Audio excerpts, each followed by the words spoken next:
Kaya kita nyo gagili kung ilang piraso yan bago hindi ko pa madakma yung iba dun sa ilalim. Ay inang! Mamantika. Talaga naman.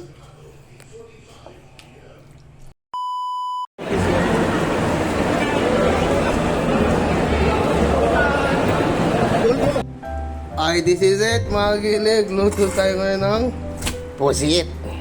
Di pala, pokita. Ang dami niyan. Ang mga bite size ito yung makikita mga gilig.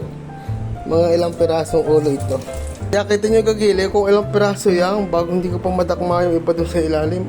Talaga naman giliw. Lemon soda. Yan, hindi natin pakukuluan. Siyempre, kaunti lang at yan bubukas na. Lagyan lang natin ng laurel.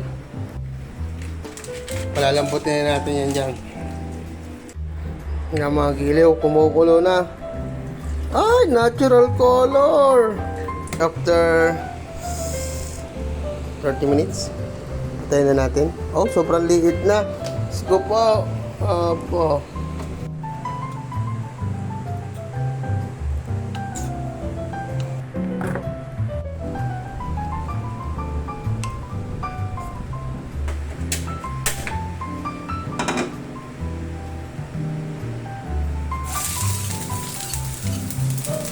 Siyempre, unahin natin ang luya.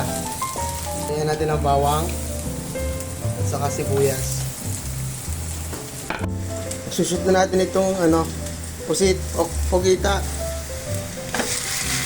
Wow, yan yung ating ginayat kanina.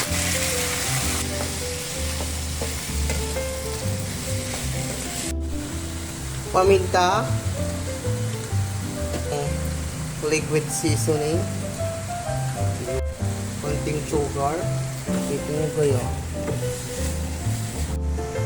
Yung ating 1 litrong gata.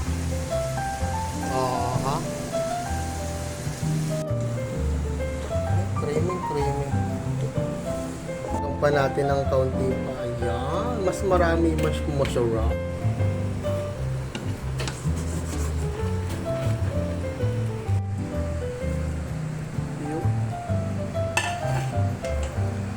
Inang!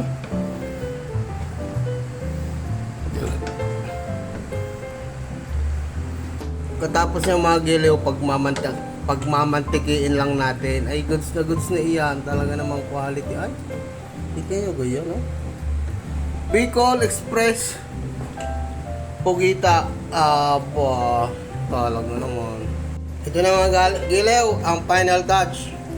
Lagyan natin ng suka para pangpatagal at pampasarap. Diga. Kita nyo ganyan. Yan talaga naman. Yan ang sinasabi ko sa inyo, yung mga nagmamanti-mantika na papagay.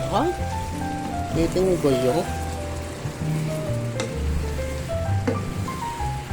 Inang. Ayos na ito. Nagmamantika. Talaga naman.